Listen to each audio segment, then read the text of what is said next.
عالم پہلے دارالفتاء جہاد کے فرض ہونے کا فتویٰ دے پھر عوام عمل کرے گی۔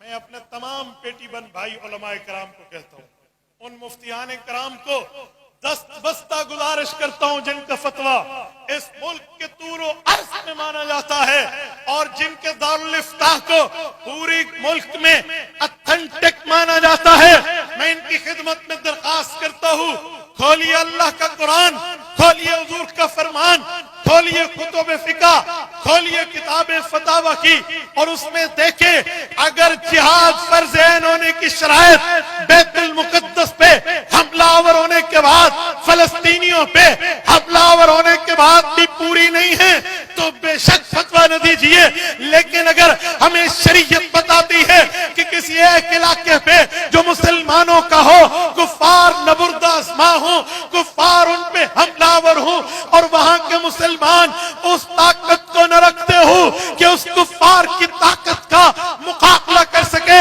تو قریبی ملک والوں پہ جہاد فرض ہو جاتا ہے۔ قریبی ملک مل کے بھی ان کی مدد نہیں کر سکتا، قریبی اور ملک پہ جہاد فرض ہو جاتا ہے۔ یوں چلتے چلتے پوری دنیا میں، خطے میں، کائنات میں، 6 بر اعظموں میں جہاں مسلمان ہیں، اللہ اللہ کہنے والے ہیں، اللہ رسول کو ماننے والے ہیں، کلمے کی دعوت دیتے ہیں، نماز روزہ رکھتے ہیں، اہل اسلام ہیں، ان سب پر جہاد فرض ہو جاتا ہے۔ اور جب جہاد فرض ہو جائے پھر بیوی کو خاوند سے پوچھنے کی ضرورت نہیں رہتی، بیٹے کو ابا سے پوچھنے کی ضرورت نہیں رہتی، کسی مملوک کو اپنے آقا سے، اپنے سینئر سے جونیئر کو پوچھنے کی ضرورت نہیں رہتی۔ مفتیان کرام، علماء کرام، میں آپ کی خدمت میں یہاں باب الاسلام صوبہ سندھ ضلع گھوٹ کی سرکاری باغ سے آپ کی خدمت میں جھولی پھیلا کر کہتا ہوں، اگر قبلہ اولیٰ پر وہاں کے لوگ طاقتور ہیں فتویٰ نہ دیجیے، ورنہ جہاد فرض عین کا فتویٰ لکھیے۔ مجھے آج بھی یاد ہے حضرت مولانا مفتی نظام الدین شامزئی، اللہ ان کی قبر پہ کروڑوں اربوں رحمت نازل فرمائے، جامعۃ العلوم الاسلامیہ علامہ بن نوری ٹاؤن کراچی کے مفتی تھے۔ 2001 میں جب امریکہ نے دندناتے سورما ہاتھی کی طرح افغانستان کے مسلمانوں پر بمبارمنٹ کی تو انہوں نے امریکی فوجیوں کو حربی قرار دیا تھا، اور یہ فتویٰ جہاد تھا۔ اب وقت ہے میرے مدارس، اب وقت ہے میرے مکاتب، اب وقت ہے ہمارے دارالفتاؤں میں بیٹھے ہوئے جید مفتیان کرام، علماء کرام اس مسئلے پر امت کی رہنمائی کریں۔ جب فتویٰ آئے گا پھر ہم حکومت کے گریبان تک بھی ہاتھ لائیں گے، پھر ہم بڑے بڑے ارباب اقتدار، ارباب اختیار تک بھی جائیں گے کہ اب دین کے لیے رہنمائی علماء نے کر دی ہے۔ میں نے مطالبہ کیا، آپ اس کی تائید کرتے؟ اتنے بیٹھے آپ تائید کرتے؟ جو تائید کرتے ہاتھ کھڑا کر کے تائید کرے۔ مفتیان کرام کو اس بارے میں غور کرنا چاہیے یا نہیں؟ شرعی رہنمائی کرنی چاہیے یا نہیں؟ دینی رہنمائی کرنی چاہیے یا نہیں؟ اس پر اپنا کردار ادا کرنا چاہیے یا نہیں؟ جزاکم اللہ خیرہ۔ میں نے اس بنیاد پہ کہا ہے تاکہ علماء کرام اس مسئلے پر بیت المقدس، وہ دھرتی جس نے اپنے سینے میں 70,000 انبیاء کا زمانہ دیکھا، بیت المقدس وہ دھرتی جس میں ایک نماز 50,000 نمازوں کے برابر، مسجد اقصی اس دھرتی کا وہ عظیم خطہ، وہ عظیم ٹکڑا، وہ عظیم علاقہ جس پر ایسی عبادت ہوئی سندھ کے غیوروں نہ اس سے پہلے ہوئی نہ اس کے بعد قیامت تک ہوگی۔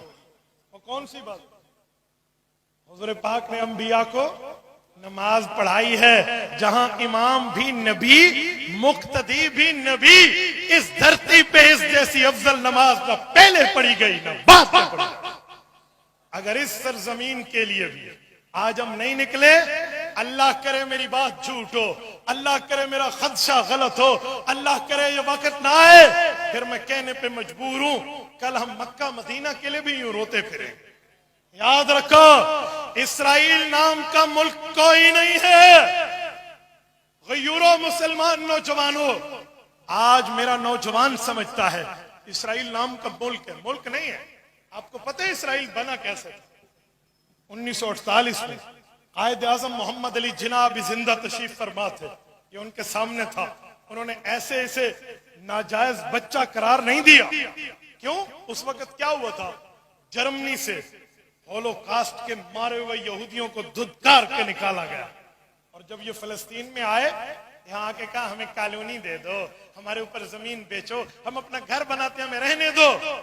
جب 100 200 400 500 1000 یہودی آ گیا، مکانات بن گئے، کالونی بن گئی، اور اسی کالونی کو اپنا ملک بنا لیا. ایسے ملک بنتے؟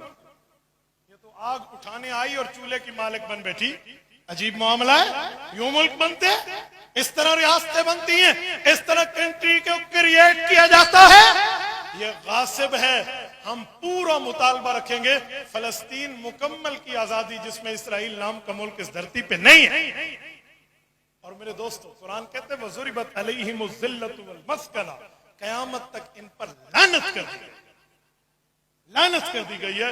تو یہ لعنت یافتہ لوگ ہیں، اس کے لیے اٹھنا چاہیے. میں نے کل بھی کہا تھا، میں نے کہا اگر ہمارا ملک کا ذمہ دار، ہمارے ملک کی آرمی کے سربراہ سید زادہ جناب حافظ عاصم منیر، اللہ اس کی عمر میں برکات عطا فرمائے، ہر شریر کے شر سے، ہر حاسد کے حسد سے، ہر ناظر کی نظر بد سے، ہر فتین کے فتنے سے اللہ اس کی حفاظت فرمائے.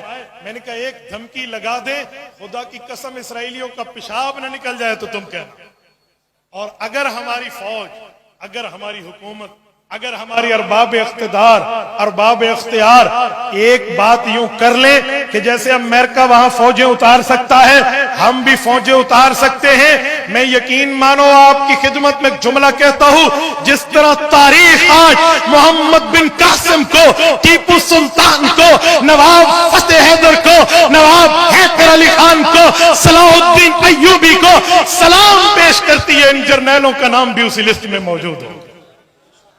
آج سندھ کی دھرتی محمد بن قاسم کو سلام پیش کرتی ہے کہ سن 92 ہجری میں وہ دیبل، یعنی آج جس کو کراچی کہتے ہیں، اس واسطے سے راجہ دہر کا مقابلہ کر کے وہ عربی، وہ سقفی، وہ طائف کا شہزادہ یہاں آیا اور اس نے آ کر دین پھیلایا.